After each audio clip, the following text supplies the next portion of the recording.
Hey everyone, welcome back to the Meme Team Podcast, the podcast where we discuss viral pop culture moments in movies, TV, music, and politics. I'm your host, Sonia Pachez, and today we've got 4 stories that we're diving into.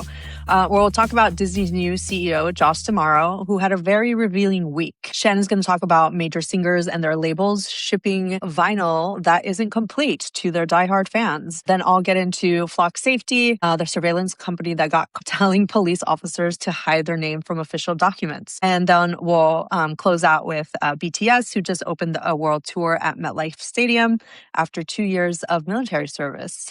This week, I'm joined by Shannon Miller, a journalist who spent years as managing editor at Adweek, covering the creator economy, and currently writes for Campaign. And she just co-authored a book with previous Meme Team guest Jess Severus, and it's called A Miscellany of Weird and Wonderful Facts. Welcome, Shannon.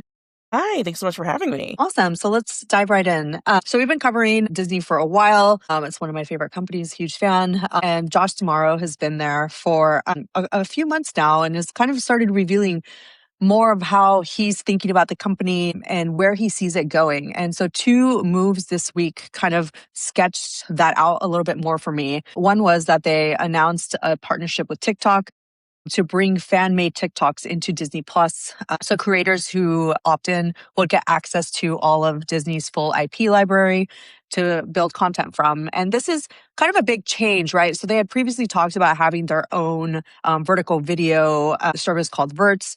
And this seems to be kind of like an in-between of that, where they'll just kind of just be working with TikTokers directly, focusing on Verts, which makes sense because why would you build out your own platform for this when there's already a very established one that's already, successful? But the main question is, how are they going to get creators to, go on there? The other thing to think about is just he's very well known for being aggressive IP enforcers in the entertainment business. So how is this going to work of allowing people to use their IP? How are they going to keep that, level of craft and like making sure that their IP isn't ruined because creators come and create content that isn't on brand for them?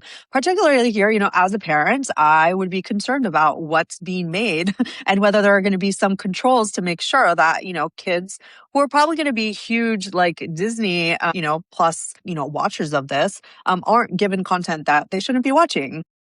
But it is an interesting thing for creators to think about, right? Because this is opening up this whole world of Disney IP when there are so many creators that, already have affinity for the brand. So would love your thoughts, Shannon. Obviously, you're huge into the, creator economy and how creators, see themselves. Is this like a thing that's on your radar?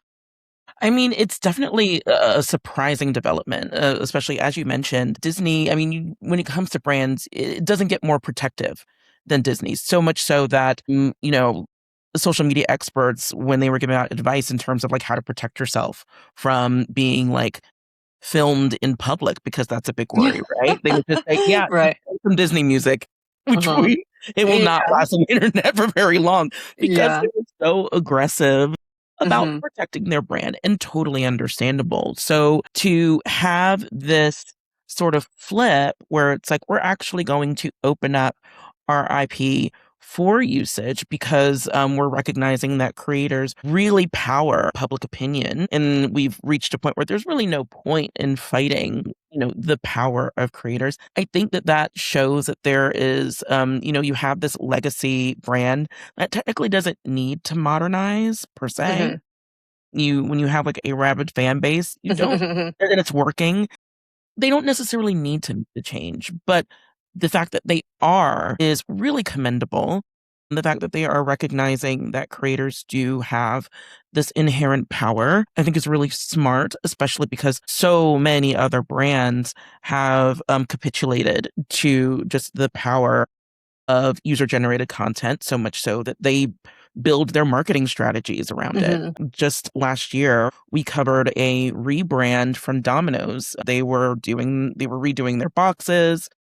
There wasn't necessarily a need to. Sales were up, sales were fine, but they said that we wanted to make our packaging user-generated content friendly. That if people were filming from drones, if they were filming from far away, our branding would be noticeable because we understand that our marketing team can't necessarily do it alone. So Disney kind of following suit and recognizing that, creators should be welcomed into the fold, I think is very smart. And as a parent, I echo those concerns. It's like, well, how do you keep that control? How do you make sure that this safe hub for of entertainment for our kids remains safe? I don't doubt that they will figure out a way. Yeah. I mean, they definitely don't want people, creators to ruin, their brand and their IP. We've talked about a lot on here how HBO Max and Lionsgate last year have been one of the first to like modernize their own like marketing process because they realized how creators were creating fan cams and trailers and their own art that was bringing in views and, creating interest for the shows, right? Like, there's that Creed edit that like went viral. All the HBO like fan cams. There were, I think one of the stories that we talked about here was that a creator who had created a fan cam for Heated Rivalry got hired in-house at HBO Max. And like, how cool is Right. that? That like you're actually rewarding your biggest fans, but then also the people that have like imagination and can create really cool stuff based on your IP.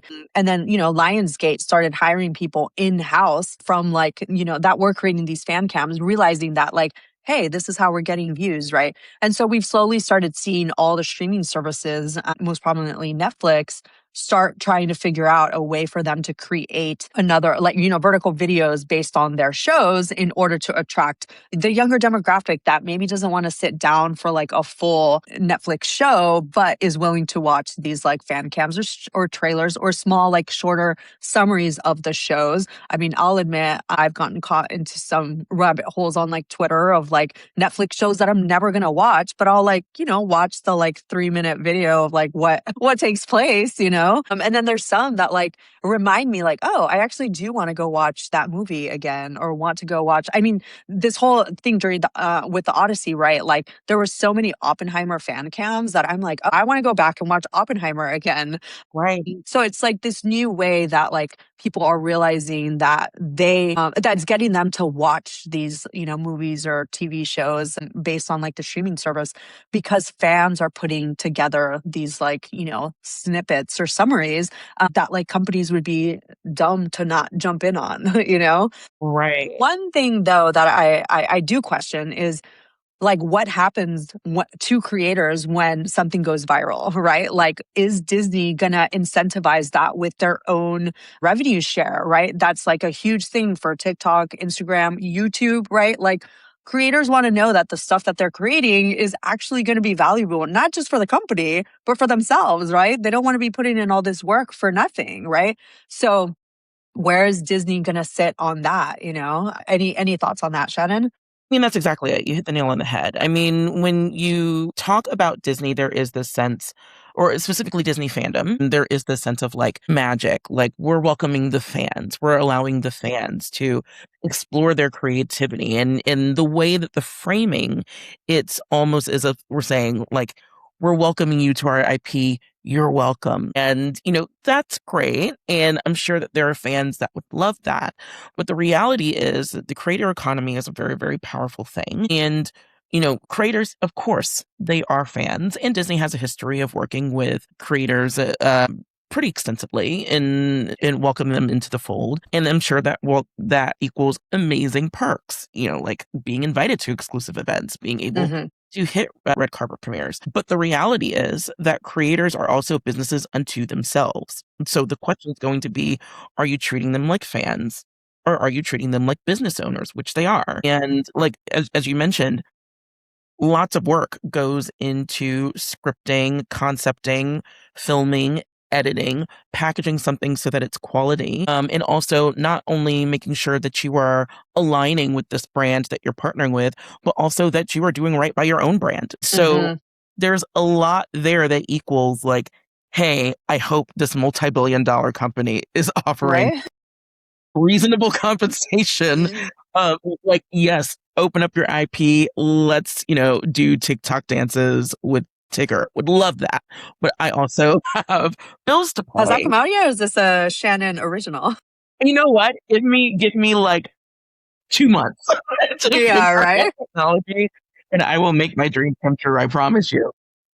But like, imagine all of the work that has to Yeah. go into these things, and then they get to basically, I mean, I have not seen the contract, so I can't say for sure, but I imagine that if they are opening up their IP for usage, the trade-off is that they get to use this content in perpetuity and get to use it for their own needs and what have you. So the question becomes, who then owns this content? Who has ownership of this? Is the person that created this thing for you getting paid handsomely? Because let's face it, you are saving a ton of money, not having Right. to hire a marketing team or an outside agency to build this thing for you. So like you have to look at it beyond, being allowed to use this once highly protected IP. It's once you use it, once I'm able to use it, what's in it for me once I create all of this yummy, yummy usable content for you. Hmm. Yeah, I'm sure all the other streaming services are going to be keeping an eye out for this, right? Because they're all interested in getting user generated content, especially if it's, going to bring in the views and it's not as expensive as hiring a full team. So that takes us over to the other bold move that he made. So Spider-Man Brand New Day has broken records. I think they're reaching actually a billion mark today, which is like the fastest that, any movie has done it.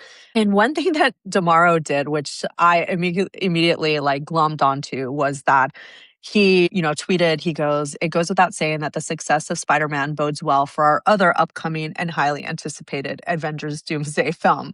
And I'm like, whoa, whoa, whoa, whoa, whoa. Like, do you really want to peg one with the other? Because, like, I mean, you're setting up Avengers Doomsday to either be just as good as Spider-Man Brand New Day or to fail so abysmally and to have your words thrown back at you Yes. because you said this. Like, why would you do that unless you know that the movie's going to be good? Or you're just so like trying to get people to just buy the tickets anyway. And then, come what may, on the other side, you'll just have to deal with it if it's not that good because it's just very bold to be saying both, right? Like at a time when people already are having their doubts, right? Like during Comic-Con, like people were just like, I don't know, like the trailer looks like CGI and like AI, like none of it like looks that good. So yeah, the fact that he said that, I'm just like, why would you even set it up to such a like high bar Yeah. when like you didn't necessarily have to? Yeah, it was curious. I will say it did remind me of vintage Marvel, like back in the day when, SDCC was like the breeding ground for all of these sort of interwebs, no pun intended, like sort of like interwebbed and interlocked entities coming together. Like there was individual excitement for the movies, of course, but there was the overarching excitement of seeing how these things are going to ultimately connect and mesh together. But a lot of time has passed since then. Yeah. And You mentioned, San Diego Comic-Con, and like that was part of the problem, right? None of the female leads were at Comic-Con. They're already up against Dune 3 for like the release day. There were AI visuals in the trailer. And like Spider-Man, I just talked about this recently, was like, I think one of the big reasons why Spider-Man did so well is because Tom Holland separated itself from like the Marvel machine by pegging Mhm. it more towards Christopher Nolan and everything he learned while filming the Odyssey, right? Like he came out and he said, when not only did I sign up for the Odyssey and like tell Sony to put Brand New Day on pause, but after, reading, Christopher Nolan's script, recognizing that was one of the best I've read, and then like seeing how Christopher Nolan works, when I went back to Brand New Day, there were like a couple scenes and the script that like stood out to me. And I was like, this isn't good enough. And so we stopped production, brought the director, Daniel Destin Craig and then Zendaya together. And we rewrote it, right, with the Challengers writer, and then went back and filmed it, right? And so by saying that during the Odyssey promo tour, for me, it's a way for him to say, like, no, no, no, I learned what an actual good story is and a good script is from Christopher Nolan, took those learnings and changed Spider-Man Brand New Day. Expect that to be a good film. I'm staking my reputation on that. And we're not getting that similarly from Avengers Doomsday. So it's making, like we already kind of think that that's not going to go that well. So that's why I think it's like interesting that, DeMaro is like putting that, together when I think it's kind of too late to do reshoots, to do like anything to change it, you know? So like he must have already seen it, I would think, which is kind of crazy. Oh, yeah, I think it's a really, really big hook, hang your hat on, and there's a lot of risk there, and I understand that he's in a position where he has to sort of prove his worth, yeah, like, stepping out, you have this natural spotlight on you, there is this natural pressure to be like, hey, the old Marvel that you remember, the thing that used to sort of stop box offices, we're bringing that back. And obviously, here's proof of that, even though he's not taking into account, like, yeah, a lot went into that film being the hit that it is. That doesn't necessarily have anything to do with the current machine, as you mentioned. So, yeah, you've got to sell tickets, but you also have to look at the reality of the situation and be like, yeah, this movie is probably doing really well due to some outside factors that we had no control over. Now, Yeah. naturally, he can't Obviously say, doesn't want to admit that. yeah, like he can't just come out and be like, yeah, this wasn't us. Well, But but what's funny is he still could have been like that. This is a Bob Iger thing. I'm bringing this into this, and right, I'm going to help promote it as much as possible. But after this is when I'm really going to step in and like have this be a Josh DeMaro Avengers Marvel, movie. right. But he's not doing that. Yeah, that's the move that I would have done personally. Would have been like, oh, super excited for this thing that came in well before me that I don't have Yeah, to do. exactly. Right? Yeah, he could have separated himself from it a little bit more. So I Yeah, think it's super interesting because this has also been like the year of like great theatrical experiences. I just saw, I think it was Discussing Film that posted a thing saying that Spider-Man is going to be the fifth movie that has made $1 billion. The Super Mario Galaxy movie, Michael, Toy Story 5, Spider-Man Brand New Day, and The Odyssey. So that's, already five movies that have crossed like a billion mark. Right. But even in terms of theatrical experiences, right, I'd throw in Project Hail Mary, Obsession, all these movies that are bringing people back to the movie theaters, right? And yeah, usually Avengers would be one of those, right? Like I definitely expect it to make, a substantial amount of money just sure, because it's the Avengers and it's right. IP. And I get all that, right? And it's also kind of setting up at least the next film that people say is bound to be a lot better because there will be more characters. And obviously, the characters that were introduced in Spider Man Brand New Day and the whole X-Men series is going to be introduced a little bit more into that next Marvel film. So that would bring people back. But it also gives, DeMaro a perfect opening to be like, this one's a one off. We'll see how it goes. But the next one is the one you really, want to go into. So I Yeah. think it's either going to go down as one of the most confident CEO moves of the year or be one of the most quotable when it does end up going wrong and him staking his, reputation on this. Best of luck. Awesome. Okay. So a couple of lessons here is that the biggest IP holders are eventually going to have to deal with the creator economy, right? Like we've slowly seen that happen with movie studios and TV studios like Lionsgate and HBO Max. Now here's, the biggest IP holder out there, and that's Disney, right? And it's not just, Disney characters, but that I'm sure is going to include Star Wars and Marvel, if not this bout, but eventually, right?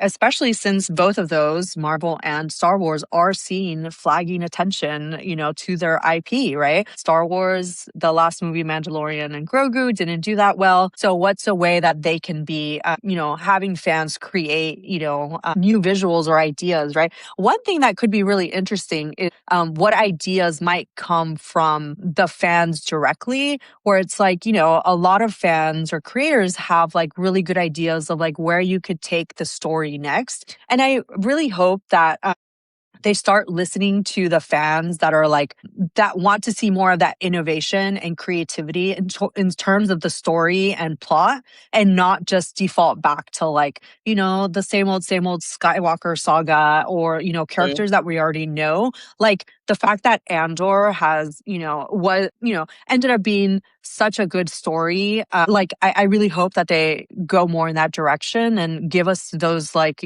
different stories that aren't just a rehash of the things we've already seen. And I think, many of us want to see that in Marvel and Disney as well, right? Like, yes, Toy Story 5 reached a billion, but that's, from what I've heard, I haven't actually watched it. The story and the plot itself wasn't, the greatest or as comparable to Toy Story 1 and 2, right? And Yeah. Moana obviously was, Moana live action and Moana 2, which were both released in the past 2 years, didn't really reach that scale that Disney would have wanted, right? So maybe there's, some new ideas that they could be getting from from fans who like still love Disney and like all their IP, but want something different. Yeah, I'm hoping that this sort of rolling out the welcome mat for creators to kind of play in the sandbox does lead to a realization that maybe there is some need to replenish the well with new ideas and new stories. Like, we love our Toy Stories. We love our Marvels. We love our Star Wars. But there are so many interesting stories to tell beyond, hey, let's do a live action version of what we've already seen. So, like, and like you see, other platforms turning to creators because they recognize that there was additional talent there. Like, if you are a Love Island fan, then you saw that this TikTok creator Teffy, who's known for digging into pop culture and specifically the romantic dynamics between like dating and how it shows up differently in pop culture. They recognized that and then they made her like one of the hosts of After Sun, which is like the big after show for Love Island, which was like one of their biggest streaming properties right now. Hmm. So there is so much potential in that sort of creative collaboration that I do hope that they open themselves up to that and don't just stick with, what can you do for us in terms of like this, these old faithfuls that we don't want to like change in any way. There's just a lot of potential there. I hope they do explore it and I hope they explore it fairly.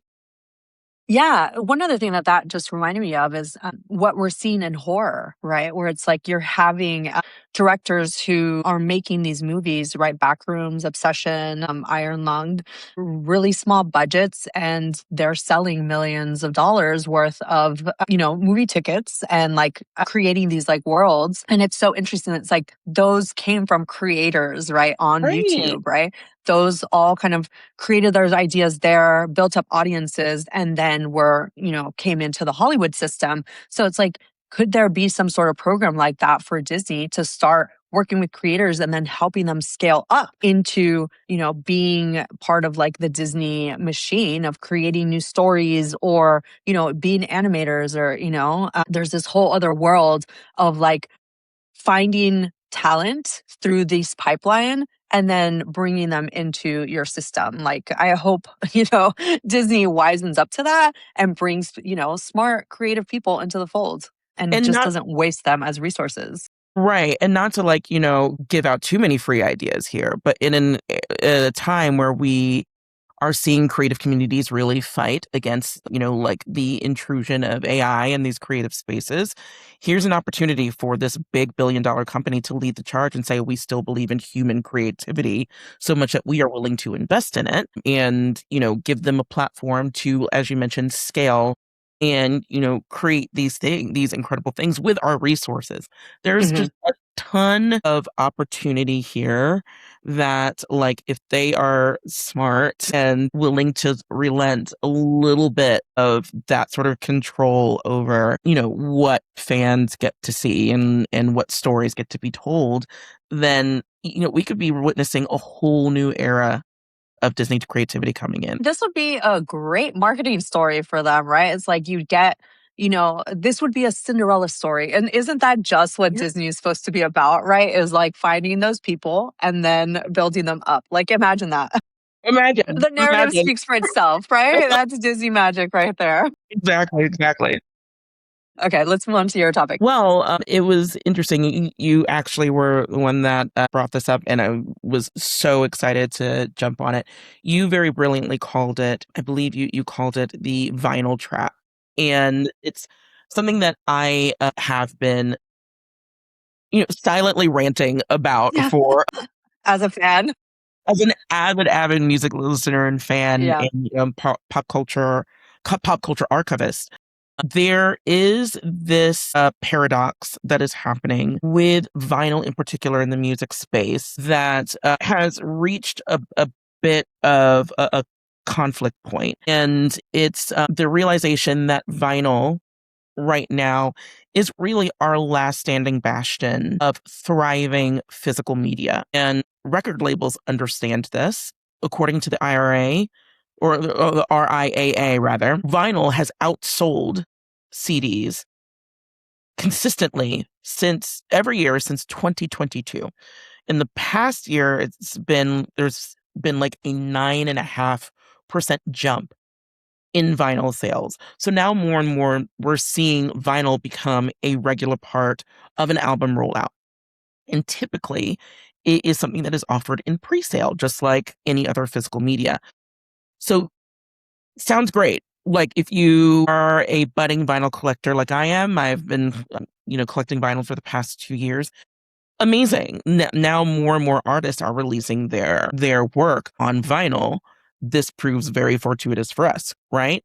Problem with that is it is often offered as a pre-sale entity of a rollout, usually like a month before you see the album actually hit the digital sphere. And while that usually wouldn't like ring any bells, it does when you recognize exactly how vinyls are made and also how artists work.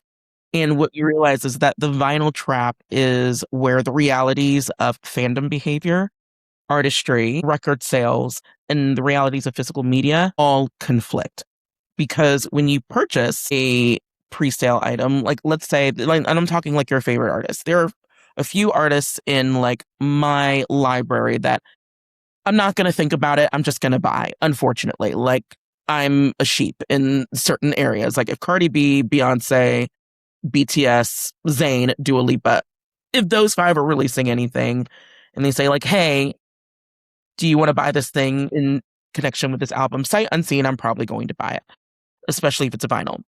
When you buy a vinyl, you're not considering that a vinyl, any run of a vinyl can take up to between 8 to 14 weeks to print. Meaning, and that's like a little over 3 months. And that's not a problem that's going away anytime soon, because right now we have this current demand for vinyl that totally outsizes the number of publishers that are available to print these things. So printing vinyls takes a long, long time.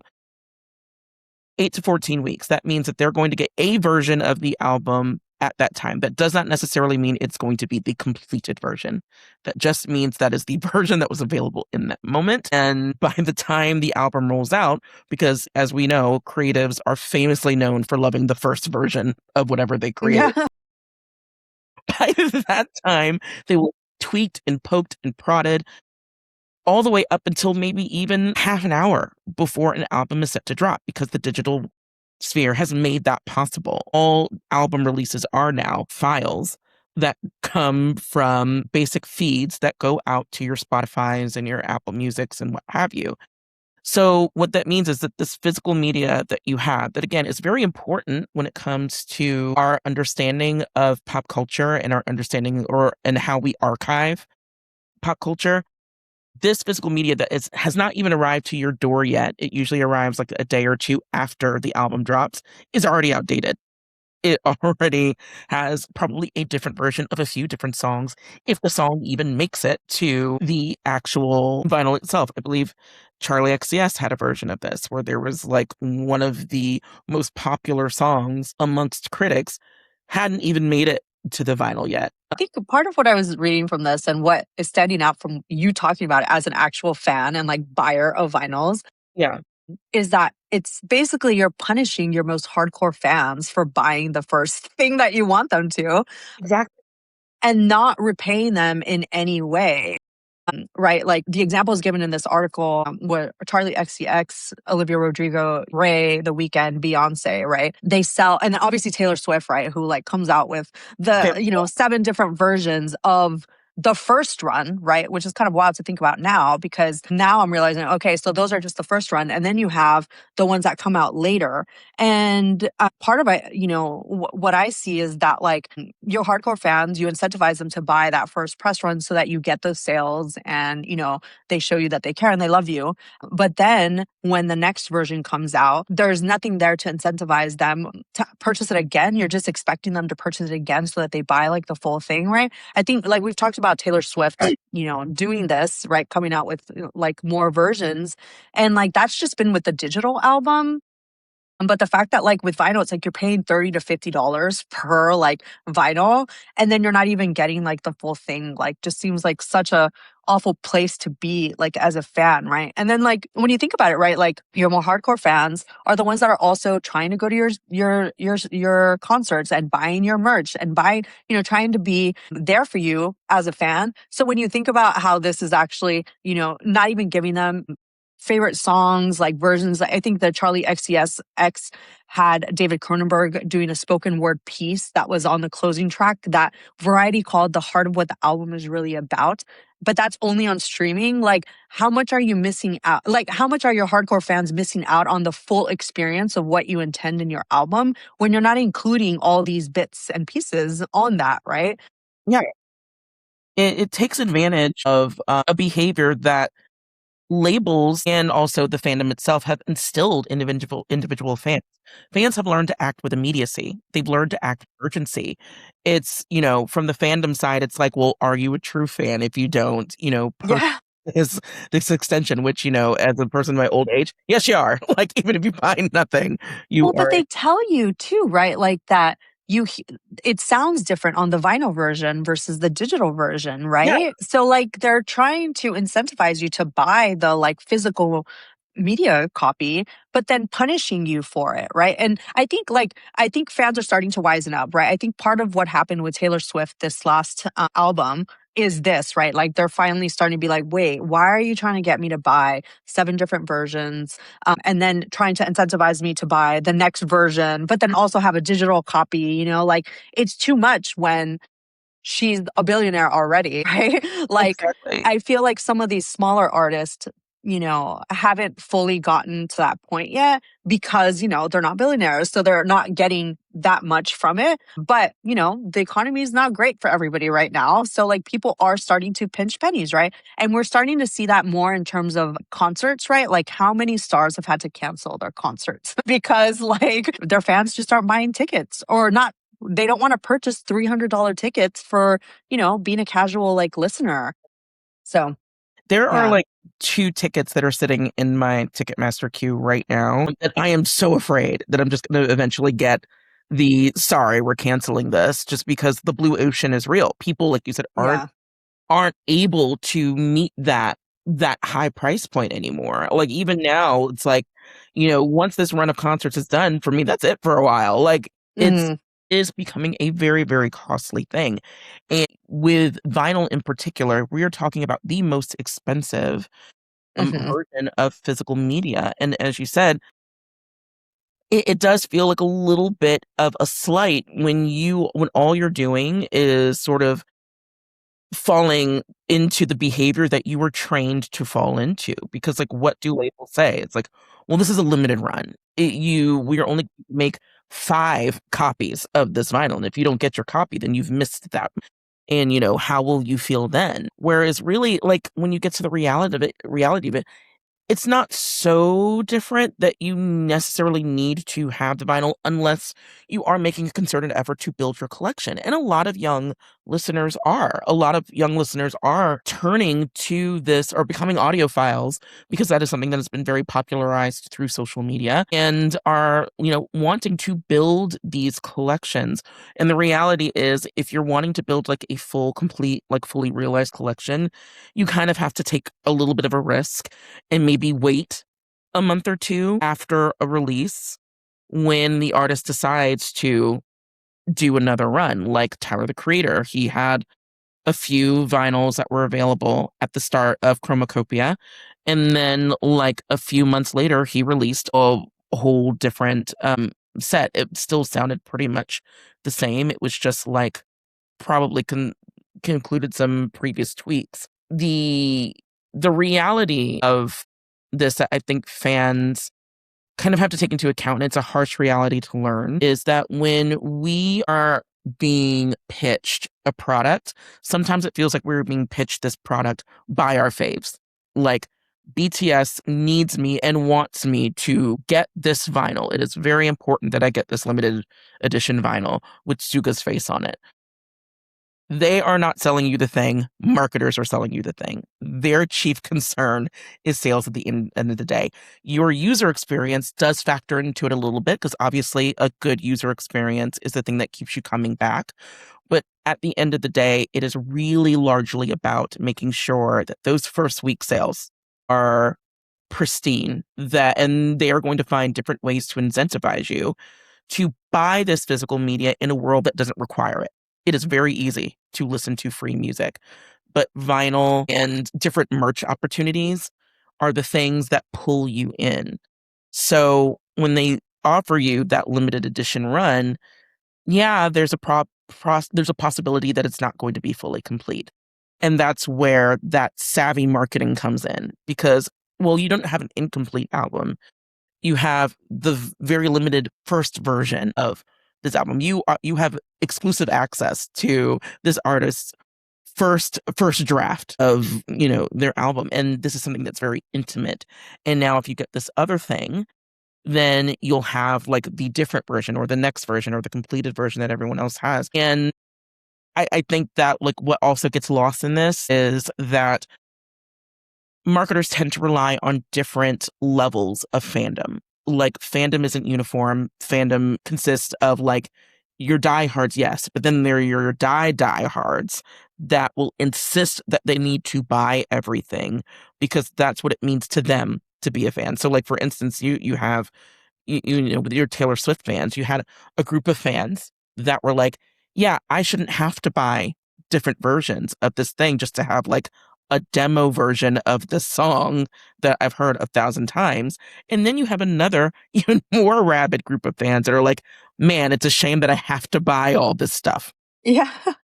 And that's the fans that they are appealing to at the end of the day. Because if they Yeah. don't get everyone fine, they know that there is still a very lucrative fan base that is willing to buy whatever they need to get what they feel is the complete experience.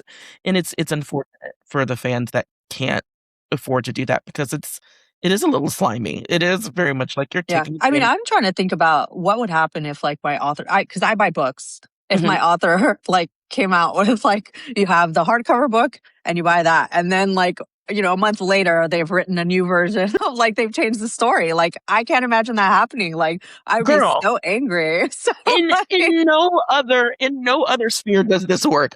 Would you go to a yeah. baker, order a cake, and then expect to show up to said bakery to pick up cake, and they hand you a can of frosting and a Ziploc bag full of batter? Yeah. Yeah. Yeah. No, It's wild. it's wild. I expected to buy a cake. Give me my cake. If I'm expecting Yeah. to buy Yeah. an album, please make sure that it is done at the Hmm. bare Yeah. minimum. Yeah. Yeah, yeah. Like one thing I can see is so what with books, right? When you have like that special edition, it's like the 10-year anniversary, and then Mhm. they get like a new intro and like new content. Like that I understand because it's like a more of a memorabilia type thing for the book that you already know you love. So I've bought, several of those versions because I'm like, I Sure, love the book so much. I have the one that I read and I have the one that's like collectible.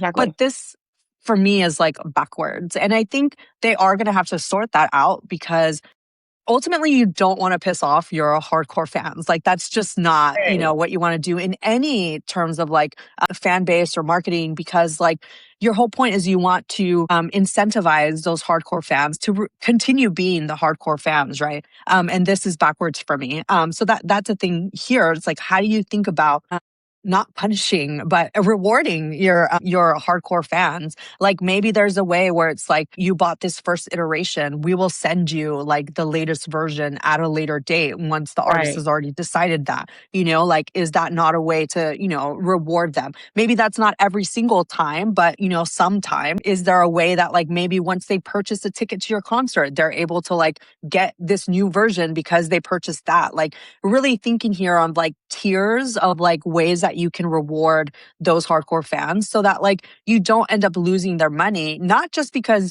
you are, making them purchase more of like the thing that's like not set in stone, but because you want to incentivize them to purchase, that original version, like you mentioned, right? Where it's like, these are my initial thoughts. This is how I had put together. It's a limited run for that. But here's like the latest version. And I want to reward you for having bought that first version by giving you the second version as well. Exactly. And not to mention, like, Billie Eilish called out this behavior like years ago, where it's like, releasing all of these versions of vinyl is ultimately a wasted resource. Hmm. And it it does come into conflict with our society's growing interest in sustainability and Hmm. things like that. Like, it's making 8 different versions of one album and getting to a point where now you were oversaturating the market with all this stuff that a lot of which might not even sell at a certain point. It's like fans are like, I already have 3 versions of this one vinyl. Like, I cannot take on a 4th. Favors. It's, Yeah, yeah, yeah. you really have to consider what it means to meaningfully, like, and, intentionally connect with fans at a certain point, and maybe it's not always throwing them 8 different versions of something or Hmm. making them buy something that is going to be outdated before it even hits their door. Like, maybe it is, like you said, having, the initial vinyl, maybe having it connect to, like, a special microsite that's, like, leads to all of these different fan experiences that are exclusive, giving people something that will feel special and not feel so, like, taken advantage of at the end of the day, because that's what this is sort of ebbing into, or edging Hmm. into. It's like, you know that I love this thing, you know that it brings me joy, and now you are trying to bleed me dry. I understand that Yeah. everyone needs to make money, but for the love of God, like, I am just flesh and bone, and I make a modest amount of money. Please let these billionaires think of some other way to love me. Like, that doesn't require me to, like, shell out a ton of money. So yeah, I think marketers need to sort of go back to the drawing board a little bit, like, get into why vinyl itself became so popular, what prestige kind of work, what kind of prestige kind of surrounded this medium, and get back to creating things that are befitting of that prestige and not just sort of slocked together second and third drafts that don't even make the final cut. Totally agree. So, moving on to another topic of failure is flock safety. So, this week, it basically came out that Flock Safety, the license plate reader and surveillance tech company that's used by police departments across the country, and has, is being pushed as a company that helps solve crime or to prevent crime. Well, it turns out that a lot of police departments are using it for things that they shouldn't be using it for, primarily in trying to stalk girlfriends, wives, ex wives, and other people that is one thing. Another one is that they're using it to follow citizens around. So one of the examples I saw was that a citizen went across state lines to buy weed where it is legal, Mhm. came back to the state where it is illegal. And so they used that as a reason to pull him over and then arrested him. So, like, all these use cases that aren't necessarily the intended reason for flock safety to exist, but makes it easy to do, which is, kind of what critics have been saying, that it's like, where do you draw the line of like what its intended usage is versus what it's actually getting used for?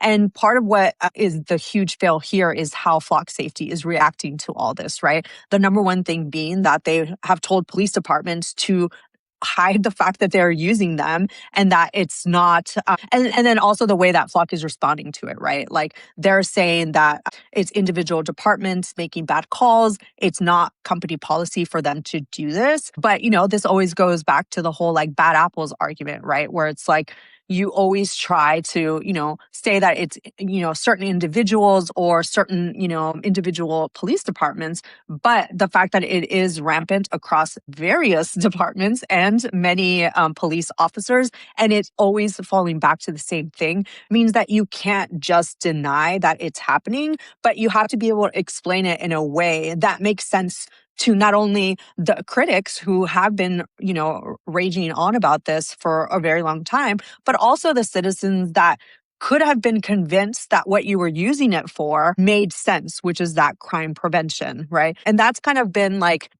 this whole thing that I've, been, talking about a lot recently, which is, how is what you're promoting, how does it fit into the cultural narratives of what people are talking about at the time, right? So if you're in any way related to, a particular industry or like what's happening, you have to know what that cultural context is because Right. you have to know what people are going to be potentially saying about you. So in Mhm. terms of like surveillance, like so many people, this has kind of come into the diaspora because everyone is concerned with, what's happening, right? Like if you'll remember that Super Bowl commercial about Ring cameras that like promoted finding dogs. I think it was like 25 dogs like over a year, right? And so they thought this was going to be like an interesting use case and people were going to like rally around the company and like sign up for like Ring devices because they're like, "Oh, we'll help you find dogs." And like they actually ended up having the complete opposite response because people were like, "Wait, you're only finding 25 dogs in all this?" One.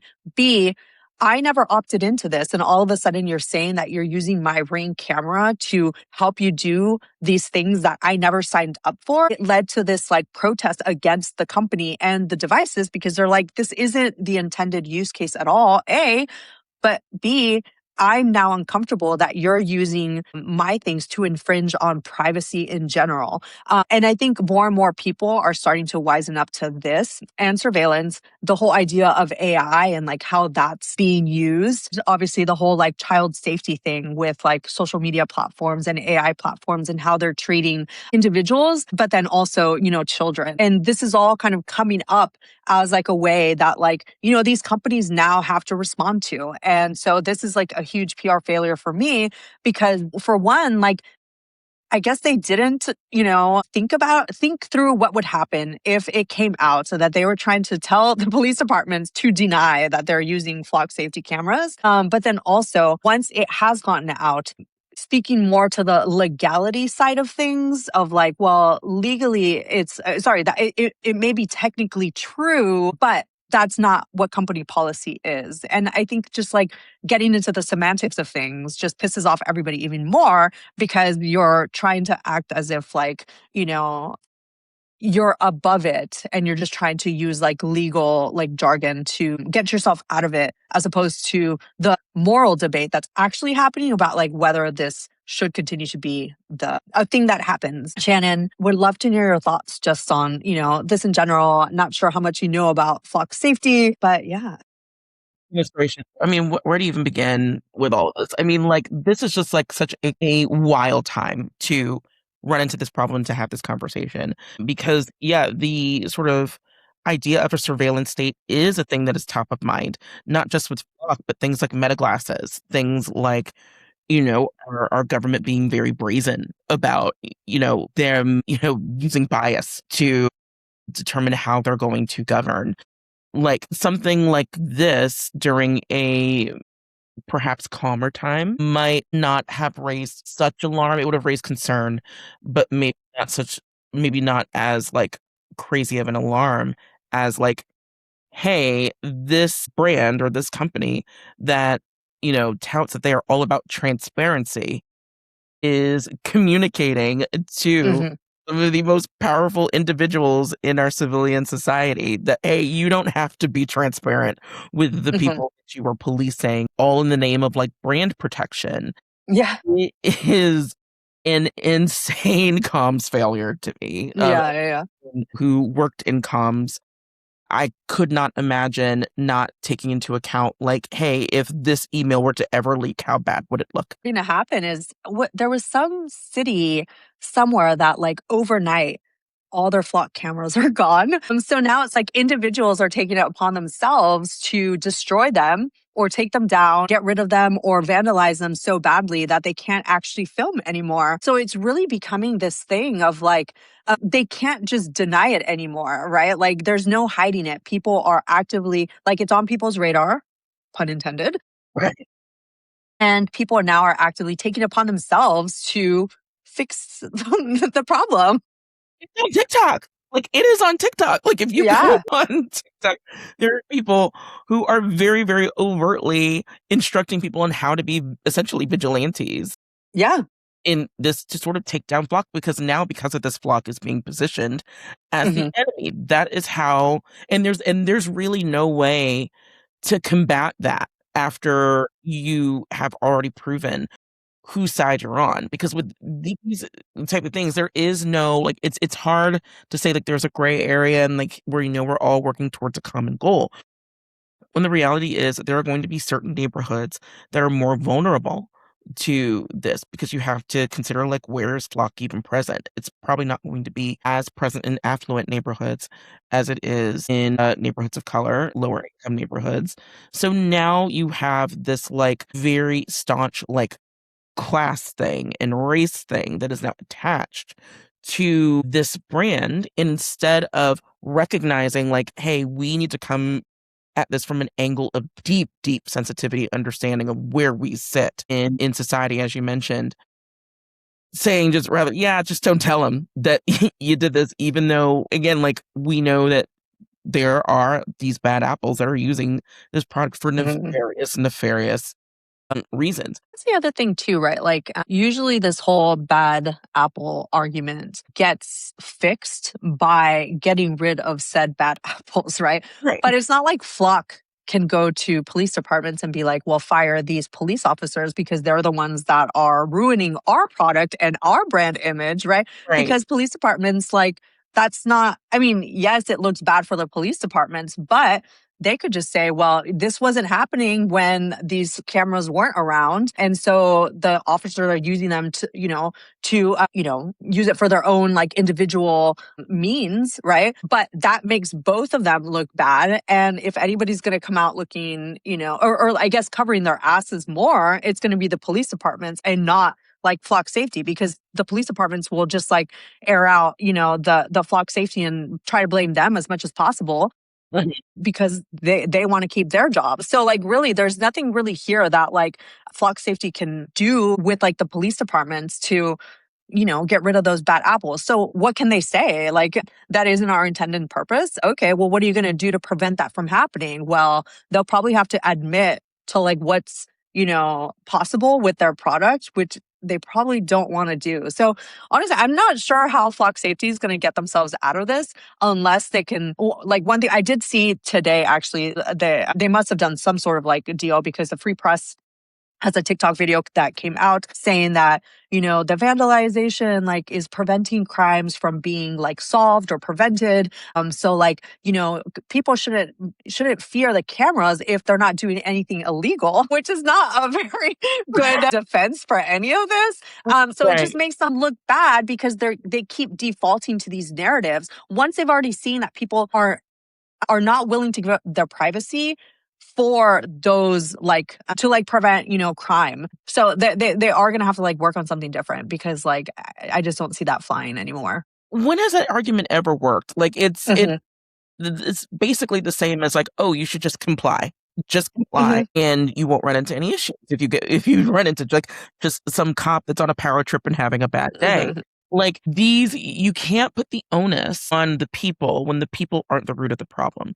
They are responding to an overreach, a brazen overreach that at this point, no side with the power to stop it is interested in stopping. So I don't know what you expect anybody to do. Now, I am not advocating for the vandalism of any property or anything of the lines. I am just saying that this is a form of protest and protest is the language of the unheard.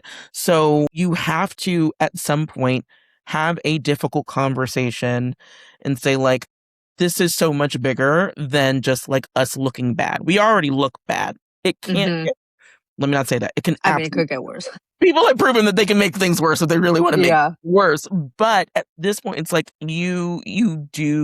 it's more than like brand safety or brand or, like correcting a narrative. Now it really is about getting to the root of a very pervasive problem that has very, very serious, dangerous, or even fatal consequences if you don't intervene and figure out how to make this. So it's like, it's so much bigger than like a brand issue now. It is like literally an issue of state security. And that you have to like recognize that when you're just like, hey, this is above my pay grade. We absolutely need to figure out a solution that like requires us to maybe like head over to like somebody's White House, head over to somebody's state capitol and figure out some legislation that allows everyone to be on the right side of history here. Because, like you've made it infinitely worse with just like one bad bit of advice.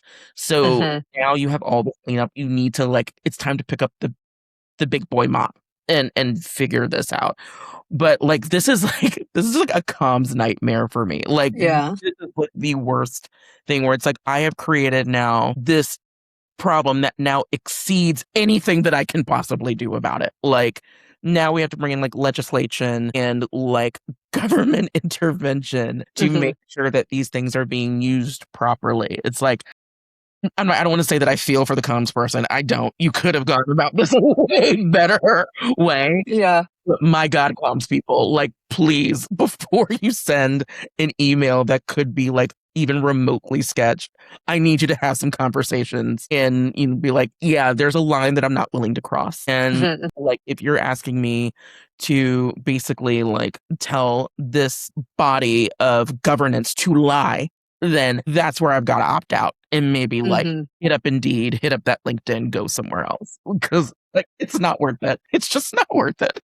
Definitely. Okay, let's round it out with your last topic. So basically, I am hot off the heels of BTS Arirang Madness. I have seen this show twice Wow. in my own home state and in New York as of recently. And I mean, there's so much to talk about and we have so little time.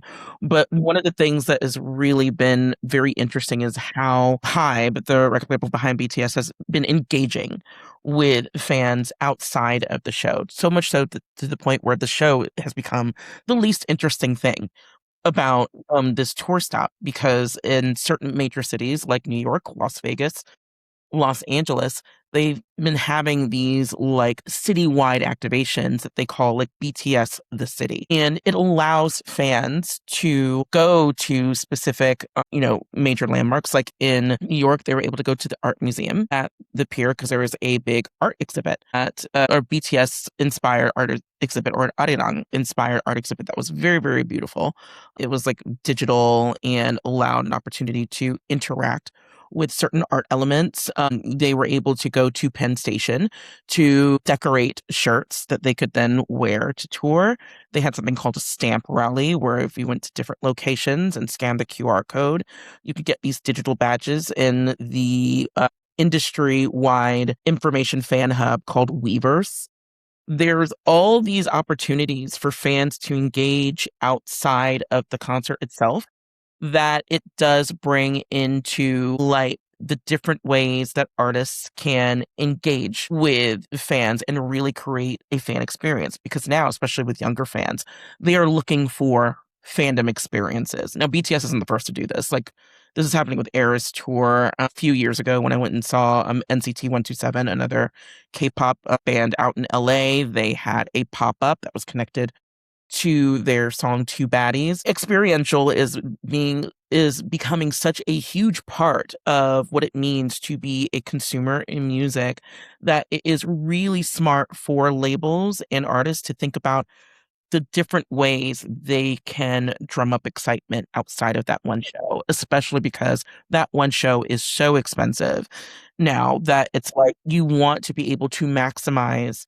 the way that people can experience your music and your artistry. And the best way to do that is to figure out how to activate around the city. In Tampa, we didn't quite have the same thing, but the city of Tampa like galvanized immediately because they saw the big economic impact that this one tour that was going to have 3 shows in our city would have. Sports Authority or Tampa Sport Authority projected a influx of 800 to 900 million dollars from this one tour, and that's based on obviously tourism, hotel occupancy, local tourist attractions, local restaurants were all basically going to reap the benefits of this one tour just because of how many people were traveling in to see this one band. There's a lot of opportunity that comes with this, and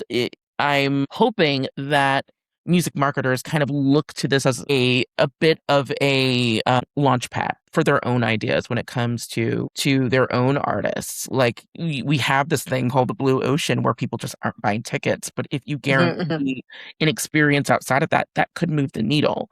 So it was really interesting to be a part of that and to also see my own city kind of step up to the plate and really, really just locked in a way. Yeah, yeah, yeah. I mean, I think about this in terms of sports, right? So the World Cup like was just here from like June to through July, and I feel like there were these levels, right, where it's like you have the game that people that can afford to go to actually go to, but then you have fan events that are like in the major cities that are like hosting the soccer teams and doing that. But then you had all the like the restaurants and bars that like host watch parties so that people will go there and do it. And I feel like Boston really came out when they realized that the Scottish fan base were there for like the Scotland team and like, really galvanized to like really include the people and get them to like come out to like the bars in the stadium, help them, have easier time getting onto public transportation and like including them as much as possible. We also saw that with Mexico City and the Koreans, where it's like all these like host cities became like very welcoming and open to like the foreigners that were coming to watch the soccer games. And I really think that like that's a thing that like more of us should be thinking about is like how do we include levels of fan base by how they can participate, right? Where it's not always just about getting them to come to like the most expensive thing, but it's like, how do you do additional things so that people still feel welcome at the level that they're able to participate in? And I think that that's something that like we're seeing more and more, not just in sports, but I think like movies are doing this like really well, where it's like you have that like, a premium format of like 70 millimeter IMAX, but then you have like the, regular movie tickets that aren't as expensive, right? But then you try to do different levels of that. Like, say with K-pop Demon Hunters, like one of my favorite examples is that they had the like sing-along versions of like the movie so that people could come and participate in that version instead of just coming to the movie theater and seeing the movie, right?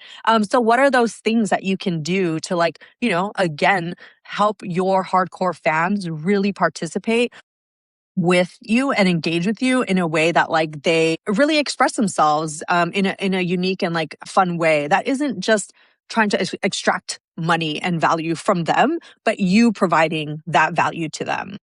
Exactly. And like, it's not like there's no incentive for labels to do this. When you have something like the BTS stamp rally, where people are scanning QR codes and going all about town and, saying like, I was here and now, I'm over by, Penn Station. Now I am over at, like, that's data. Like, all it's not it's not like there isn't anything for you at the end of the day. All of this feeds into this app Weverse where, the fans are getting like these little badges and it leads to, different, fandom experience, digital experiences. But on the back end of that, there is very hardcore data for labels that they can then use when it comes to striking brand deals, when it comes to deciding where the next tour is going to land when it comes to deciding how they can engage, what works and what doesn't. It's a win-win for really everybody at the end of the day. And like you said, there are so many levels that you can engage. I mean, in New York, there was like a bagel shop that like all they did was have like specialty bagels. Like, and that was it. Like, if you weren't going to the show, okay, but like you can go and have like, oh, this is RM's favorite bagel. Do we know if it's RM's favorite bagel? We don't know, but it's there, and now you get to be a part of something. Hmm. And on top of that, because there is this like groundswell of excitement, you have onlookers who, with their natural curiosity, are like, "What's this? What is it? Why are we engaging with this? Why are there so many fans congregating around this thing?" And now they have exposure to this band and their music, and like even just being in that area, I was introduced to like no exaggeration, at least 20 new fans that were made from that week, just from going to the museum or seeing something in Penn Station or interacting with fans alone. There is just creativity really knows no bounds in this area. And you don't need to have a multi-million dollar activation for to engage with. It could really be as simple as a brand popping up and being like, hey, we're giving out bottles of, our probiotic soda. Would you like to try this? Hmm. And it's just that, and for a lot of ways, it could be that simple, or you can make it grand. But at the end of the day, experience is going to be a focal point in a lot of this. Like if you're asking people to spend hundreds of dollars for nosebleeds, you have to give them something a little bit more than that show for it to be worth their time, especially when it comes to like your big groups where they may have to travel, they may have to, Yeah. Yeah. Yeah. and all of that. At the end of the day, like music marketing has we've evolved from that surprise drop.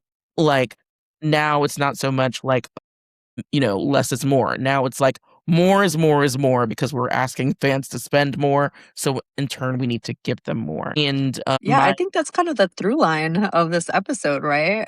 The vinyl, the Disney flock, like people are becoming more and more discerning, especially of the brands that they love and want to trust. And like brands that aren't wisening up to the fact that they need to give their hardcore fans, and I mean, even, regular fans, right? I mean, we're seeing Disney have to provide cheaper tickets, right? For different fan levels, right? Because not everybody is able to afford to go to Disney for the day, right? So that is happening across the economy, and so brands that can like provide that bigger value where it's like, maybe you're right, it doesn't have to be them giving more, but like having partnerships with other businesses that incentivize them to like have a whole experience that like will include more people could be a way that they do that.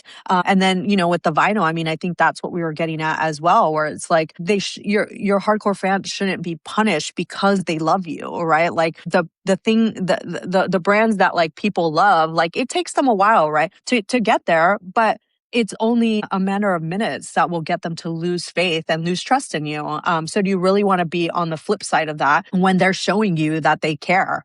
Um, right.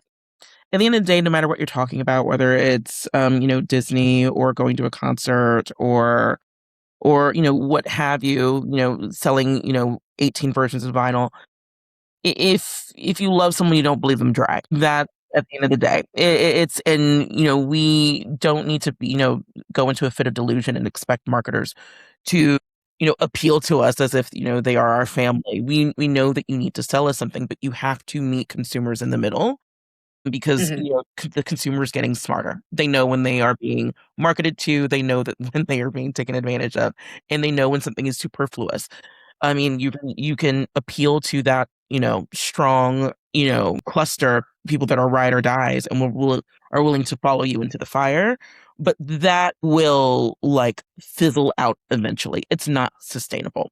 So you, at the end of the day, no matter what it is, you've got to meet the people where they are. Agreed. Awesome. That's a good lesson. Well, thank you so much, Shannon. Where can people find you?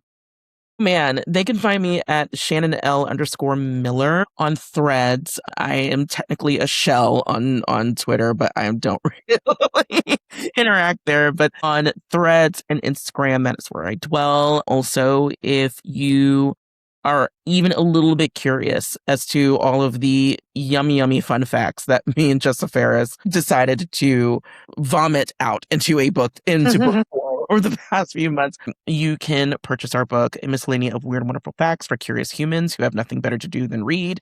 You know who you are. That is the full title. I will never make anyone else say that, except for me.